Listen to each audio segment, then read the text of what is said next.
Mass level पे जो support Sharjeel को मिलना चाहिए मुस्लिम कौम की तरफ से, मुस्लिम इदारों की तरफ से, क्या वो महसूस करते हैं, उसको मिलता है या फिर धीरे-धीरे सब लोग भुला देते हैं? हमारे मामले में, ज़ाती मामले में किसी मुस्लिम तंज़ीम ने हमारी मदद नहीं की, ना ही हमसे कॉल करे हाल-चाल ये पूछा। कोई पॉलिटिकल मुसलमान लीडर ने भी नहीं, बल्कि गैर मुसलमान लीडरान ने या गैर मुसलमान जो कि शर्जील के दोस्त हैं आईआईटी से, जेएनयू से, वो उन लोगों ने लगातार पिछले 6 सालों में हमारे साथ खड़े रहे और लगातार हमारी मदद की है।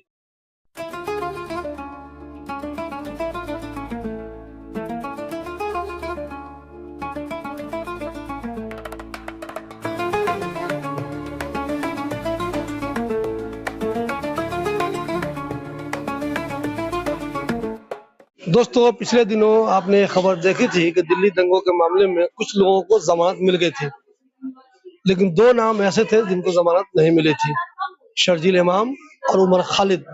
आखिर इन दोनों को ज़मानत क्यों नहीं मिली?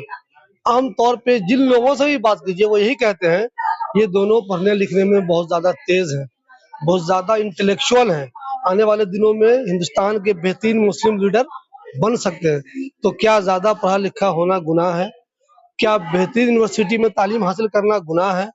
क्या हुकूमतें ये चाहती है कि मुसलमान छोटे-मोटे काम में लगा रहे, अच्छी तालीम हासिल ना करे, बड़ा आदमी ना बने, अपनी कौम की आवाज़ बुलंद नहीं करे?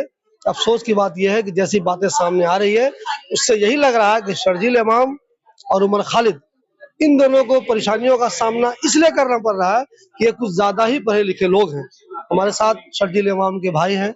जनाब, मुझे ये बताइए, क्या शर्जील इमाम का ज़्यादा पढ़ा लिखा होना गुनाह हो गया?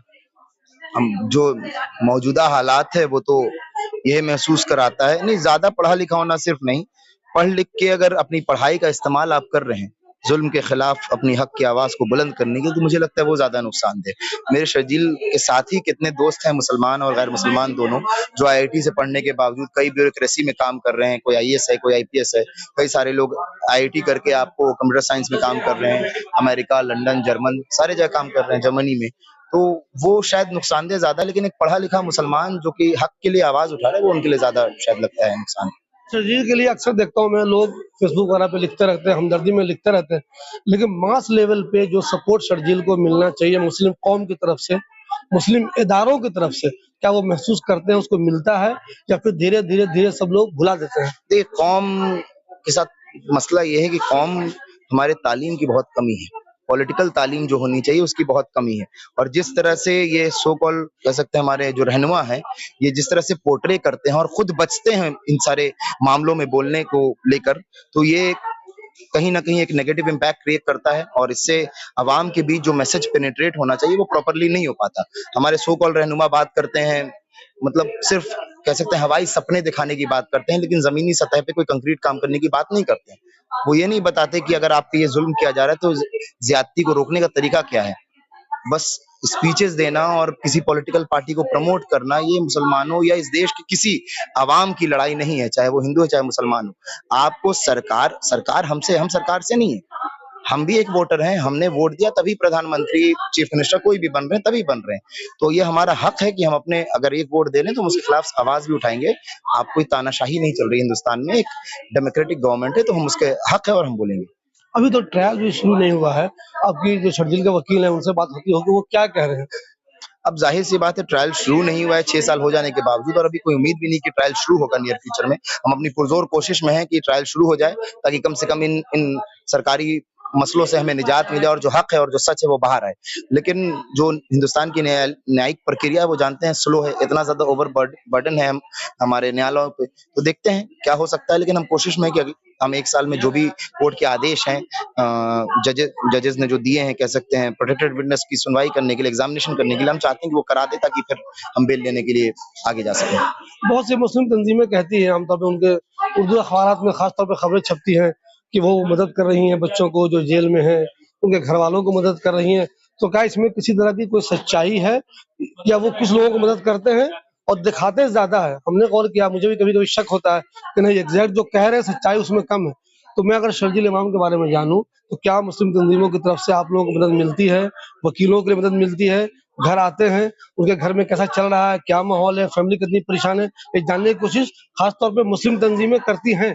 देखिए, हमारे मामले में, ज़ाती मामले में किसी मुस्लिम तंजीम ने हमारी मदद नहीं की, ना ही हमसे कॉल करे, हाल-चाल ये पूछा। कोई पॉलिटिकल मुसलमान लीडर ने भी नहीं, बल्कि गैर मुसलमान लीडरान ने या गैर मुसलमान जो कि शर्जील के दोस्त हैं आईआईटी से, जेएनयू से, वो उन लोगों ने लगातार पिछले 6 सालों में हमारे साथ खड़े रहे और लगातार हमारी मदद की है।